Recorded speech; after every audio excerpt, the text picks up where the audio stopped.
Strengthen your understanding of governance and policy design. The 12-week graduate course in public policy begins 10th January 2026. Apply by 30th November 2025 to avail a 10% early bird scholarship. Welcome to All Things Policy, a daily podcast by the Takshashila Institution. We are a bunch of policy nerds based in Bengaluru, and we like bringing fresh perspectives to Indian affairs and Indian perspectives to global affairs. So grab a cup of coffee, sit back, and join us for today's chat. Hi, welcome to this week's episode of All Things Policy. I'm Kavya, the Assistant Program Manager for PTP. I will be your host for today. With us is Dr. Nithiyanandam, Head of the Geospatial Research Program here at Takshashila Institution. Hi, Nithya. Thanks for joining us. Thanks for having me, Kavya. So, let us begin with the basics. So, if we have to give the audience a snapshot of what the Brahmaputra River is and why it matters to us. See, Brahmaputra is known as a lifeline of Northeast Indian region, and it is a river which is transboundary in nature, which originates from Mangshi Glacier in Tibet Autonomous Region, and then it flows through Tibet for a long distance, and thereafter it enters India in India's Arunachal Pradesh. So once it entered into India's Arunachal Pradesh, then it further flows to Assam and then into Bangladesh. And during this period, it has been known for different names, right? So when it started in Tibet Autonomous Region, it is known as the Yarlung Sangpo. And when it enters India, it is Brahmaputra. And thereafter in Bangladesh, it is known as Jamuna River. But then it ends up in Bay of Bengal. Okay, so now the river flows through three different countries. So obviously the governance of it is quite complicated Right. since it's a transboundary water dispute. While we have a relatively cordial relationship with Bangladesh, on the China side of it, things seem to be slightly, there's a friction there. I don't think even today we don't have cordial relationship with Bangladesh. And we should understand whenever we have transboundary rivers, most of the time it ends up in disputes. We could have seen that within the different states in India also we have seen this. But in here, in case of Bangladesh, yes, Bangladesh also blames India for the challenges that they are facing due to upstream activities. But then largely it is not comparable to the scale what we are facing from China's activity in Tibet Autonomous Region. Yes, the upstream always has an upper hand, but countries manage to get rights even for the downstream. As a responsible upstream country, generally, helps a downstream nation to maintain the river's ecosystem as it is, rather than extra, leveraging it to the maximum possible and considering that resource as a owners at upstream itself. So the river is something which flows through nations without any borders. So and responsible nations address it, but in this case, countries are trying to leverage it to the maximum possible, especially China. Yeah. In one of your recent works, you have rightly said that Brahmaputra is not just a river, but is seen as an energy system, a strategic asset, and a governance challenge rolled into one. So, how would you say that policymakers in Delhi are currently viewing this Brahmaputra basin? So, is it primarily viewed as an energy opportunity, a security concern, or is there an ecological challenge that they're looking at?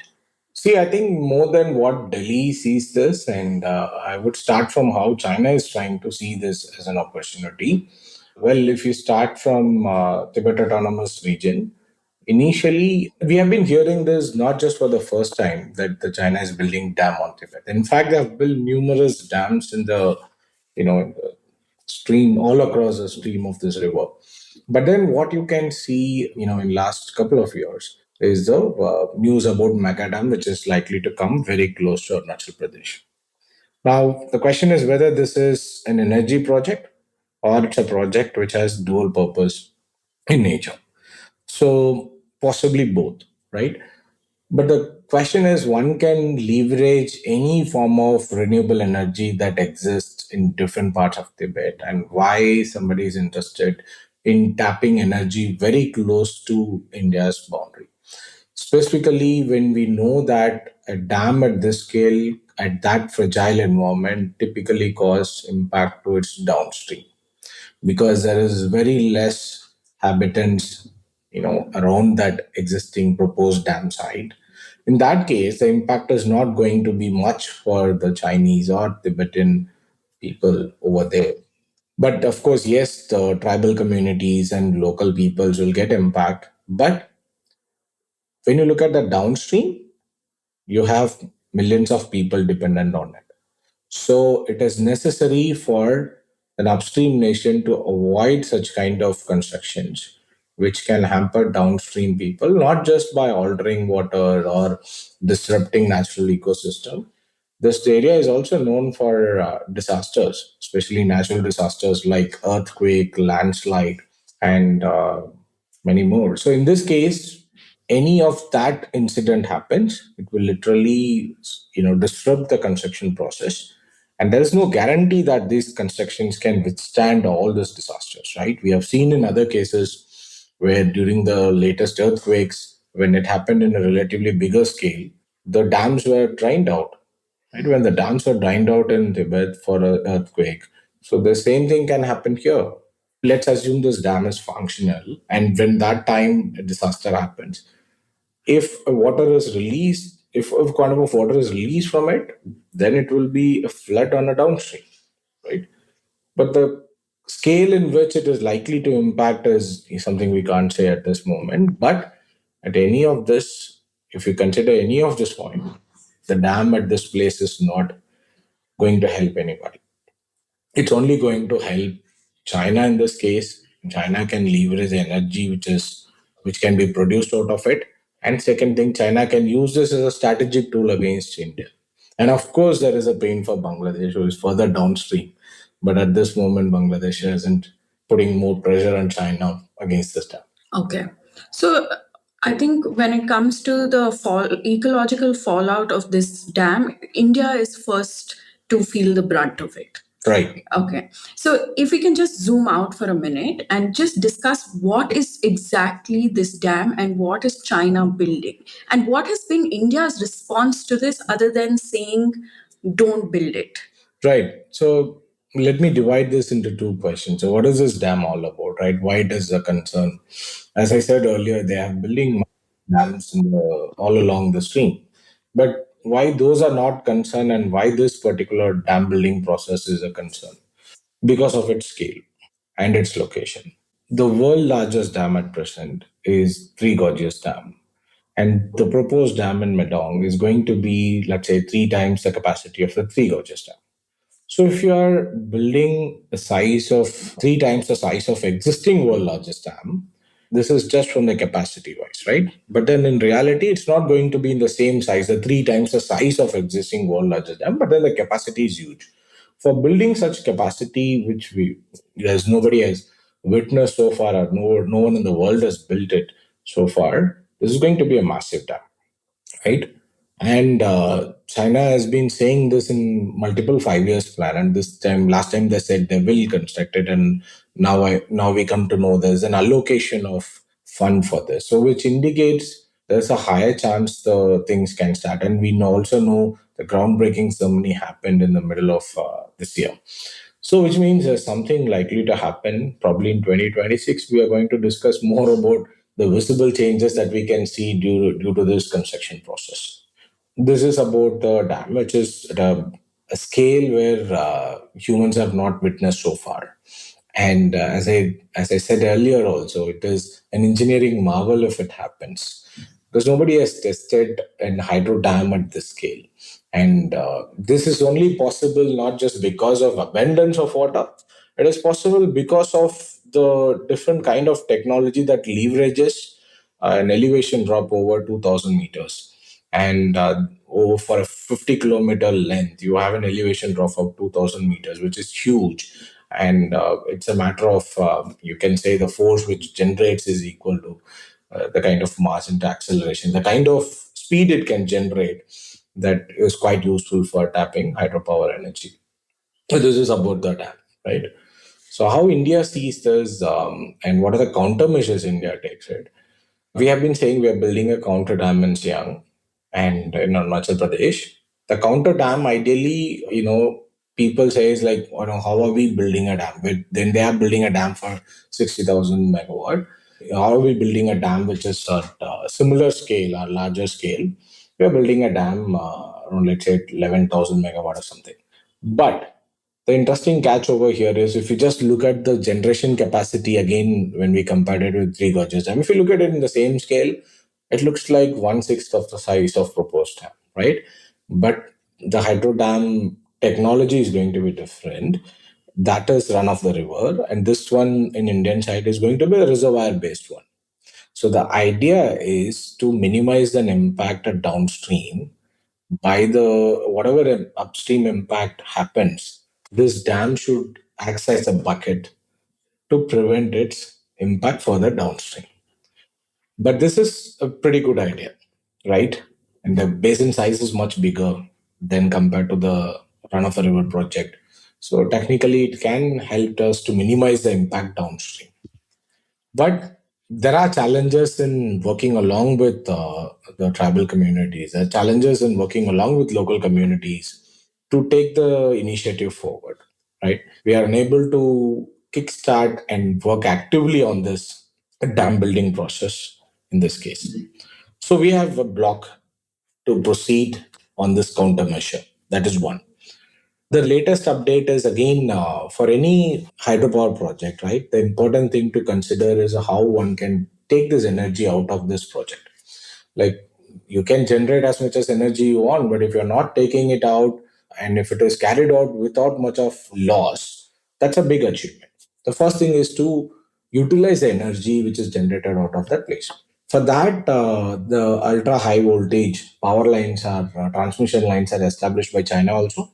In fact, China is not utilizing this energy, not going to utilize this energy for the development of Tibet. Tibet already has saturated with the renewable energy potential.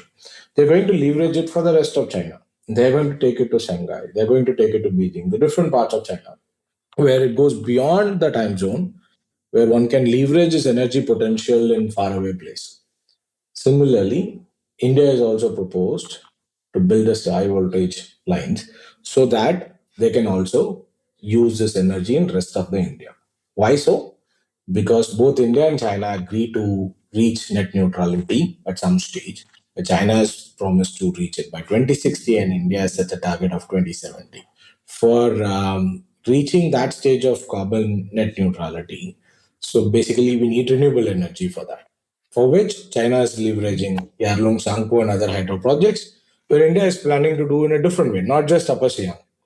India, this report also said while the lines are being built in next 10 years, parallelly, there are efforts to build multiple dams in northeast of India. And then those dams will be connected through these power lines. And without much of loss, those energy will be transmitted to rest of India to support the 2070 mission. Okay. Right. Okay.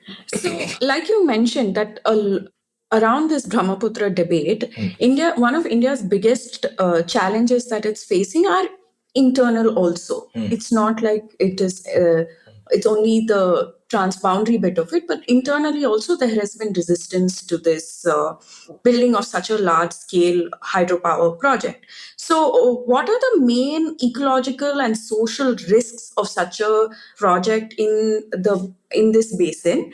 And also, there have been reports of strong local resistance also. So, is Right. See, let's divide it again from two sides, from China side and India side. So if we look at from Chinese response to India's objection for building dam in Medong, China said this is going to be a run of a river project, and it's technically not going to impact downstream, and we will ensure that ecology and other aspects are preserved and so on. But we have seen China's behavior in similar transboundary river basins in different parts of China, which flows from China to other countries in the downstream, Laos and others. But we have witnessed the certain things which are promised, But when it comes to data sharing and all those things, thereafter, till after so many years of the construction of dam, things are not in place. For due to which the downstream farmers, downstream ecology, the has literally suffered a lot. So this is what expected if China builds a dam in the downstream. So this is a concern for India.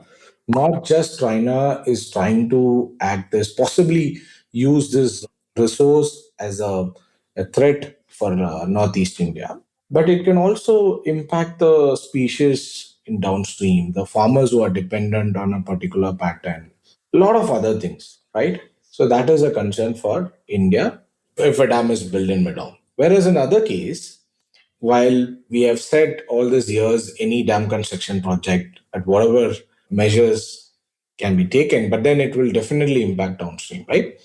Having said this, but now we are also proposing multiple dams in different parts of northeastern India. It's not going to be a dam at one place, it's going to be a series of dams which are connected with these high power lines. Now, definitely, these creates an ecological challenge, and it depends on if you look at the water availability and flow. Right, we get water within our catchment. Right, we get plenty of rainfall in this region, but the gravity in which it is being carried out. If you look at the gravity, which is the speed which can be generated from the greater U bend and thereafter, compared to what we are getting in rest of Indian side, is much lower, right? If a dam is in Arunachal Pradesh, you will get little more gravity, but then further down, it mostly goes on the plains. So I really don't know how and where we are planning to build so many numerous dams to get a cumulative value of capacity that is much higher than what China is doing. Is it is something we wanted to achieve really, or is there an alternate that I'm not sure? But any dam construction process will definitely have an impact, and in a democratic country, that is what we are finding challenges when bigger dams are built. Okay. Okay. So we've seen that India's approach to this issue has shifted. There has been a slight change or a slight pivot in their policies. So they, as you have said in your piece, that they went from build dams where possible to let us build the grid first and let power flow later. So what has prompted this shift and why does it matter from a policy perspective? See, I think there is no change in stance. The change in stance I could sense is like building one dam, which could only prevent the impact. And our focus is not on generating capacity, I mean, generating electricity from here. Two, to a stand today that we are going to build nexus of dams so that we can tap the energy. This is a change in stance, right? But power line construction, I see it as a process. So that is something where China also doing, you're also doing before you construct the bigger dam. The idea is if you want to consume it all around, you not necessarily require this kind of power lines. But if you wanted to carry the rest of the area, far away place, to minimize the transmission loss, this is the first thing you have to do. So that is the first step that we are carrying. I'm thinking wild and possibly you can say literally impossible thing to think of as of today. But see, there is also an opportunity even if China is building all these bigger dams and then they are connecting this ultra high voltage network. And when India also builds it, maybe at some stage we don't have to build dam, we can buy electricity from them also.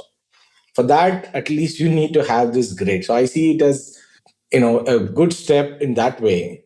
Whether we build numerous dams, that's a secondary thing. At least you have network to leverage energy resources where both upper and lower riparian countries can share the benefit of this dam in different ways. Okay. So, just a little to touch upon the Central Electricity Authority's evacuation master plan that they have created for the Brahmaputra Basin. It seems unusually ambitious in scale and cost. What problem is this plan trying to solve that earlier hydropower policies have failed to address? See, I think the necessity for creating renewable energy at larger scale is in place because we set our target for 2070 and we have to achieve it in some way, right? If we look at China in this case, There are a lot of renewable energy plants, and especially we all are hearing about bigger solar plants. But if you look at whole of China, several hydropower dams. If you look at the numbers compared to China, India has very limited numbers. So you have to tap renewable energy to get your net neutrality. While you can do multiple measures to minimize your carbon footprint and energy consumption, but there's a equal amount of measure required to get your renewable energy resources, for which you need to tap all possible options. And while hydro can be built in other places, the possibility of building it in Northeast India, leveraging Brahmaputra, is something viable for the people to achieve the 2070 target. But my observation over here is hydro is not just only source for renewable energy tapping. You can look for other alternatives all across India and see a comprehensive plan rather than having a comprehensive hydro plan for Northeast India. We should look at it as why we should move energy from Northeast India to rest of India. Why can't we look at other forms of renewable energy, leverage it at that own end, and then see whether we can able to manage 2070 target. Okay. So this brings me to my final question. Right. So, what is the biggest misconception among policymakers or the public about rivers like Brahmaputra that you think needs urgent correction?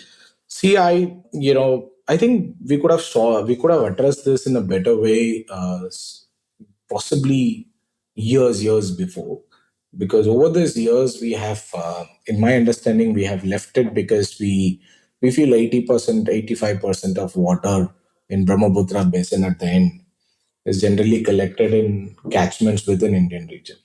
But we have to understand this. The quantum of rainfall within India in this Brahmaputra basin, or you can say very close to Arunachal Pradesh within Tibet Autonomous Region, that region has a different microclimatic zone. If you look at Copenhagen classification for climates, so India has probably two climatic zones within our Brahmaputra basin, whereas the basin, before it enters India, it has over five different climate conditions. So the fag end of it, also similar condition what we have in Arunachal Pradesh, where you get maximum precipitation. But other parts, somewhere it is glacier melting, somewhere it is quite dry, cold conditions. Those things exist. But that is over a larger state. We are looking at the quantity of precipitation in a smaller area. Even though the quantity of precipitation is lower or relatively smaller, but the area it captures is huge before it comes to Arunachal Pradesh. So the first thing we need to understand is how much water we are getting it with proper scientific measurements. Wherever the data access does not exist, we need to look at through the remote sensing methods and models to have a good understanding of how much water is being collected in different parts of the Tibet Autonomous Region and how much is being collected in India in different seasons. Because earlier we had an MOU, right? And we could able to get data. We could able to buy data, but that was again during extreme climate events and extreme weather conditions, so not throughout the year. So we really need to have, and some facts people put out are basically based on publications which are conducted by Chinese researchers and so on. And that too are old. So we need to look at the modern remote sensing data sets suggest there are alterations happened in different parts of Yarlung Sangpo. So we need to really relook and see how much we are going to get, if the river is undisturbed and if the river is altered, how much is going to be received at Indian end. That is the first step I think we need to look at. Rather leaving it, we are going to get only 15% of the water that enters Brahmaputra in India. So we should look at how much we are going to get it, right? With a proper estimation. Second thing is considering it as an act like we will build counter dams. Yes, that is good. But we need to get ready for ourselves to see how and what are the possible areas that is going to get affected if this things happens in India. And what kind of things likely to impact? Is it going to be a direct visible impact on agricultural lands, agriculture patterns, drinking water availability? Will it impact groundwaters around the basin? Or will it impact species which are dependent on particular time and flow and different aspects of river morphologies? So all this need to be looked at. And we have to work together and inform Bangladesh also that you're already blaming India for certain things. It's not because of us. And when you have challenges, more challenges from upstream, India will take certain measures which may directly or indirectly impact you also if you're not prepared for it. So together we are facing challenge, and we have to work together with an upstream country to get it fixed or to get minimum impact due to this activity. So that is something where we need to look at. While we are looking at measures independently, that's a welcoming step, but we also need to look at it now as a nexus of land, water, and energy, because this is not a problem of one component. It is a nexus of issue. Okay. So there's a lot of things around this Brahmaputra basin that needs to be addressed and worked on. Right. And it's an ongoing process that I Right. see. So that brings us to the end of our episode. Thank you, Dr. Nithiyanandam, for helping us see why the Brahmaputra is not just a river flowing through different borders, but a policy problem cutting across energy transition, security, and governance. Thank you. If you liked our show, dive into Takshashila's research on technology, strategy, and economic affairs. Check us out at our Twitter handle @Takshashila INST or our website takshashila.org.in.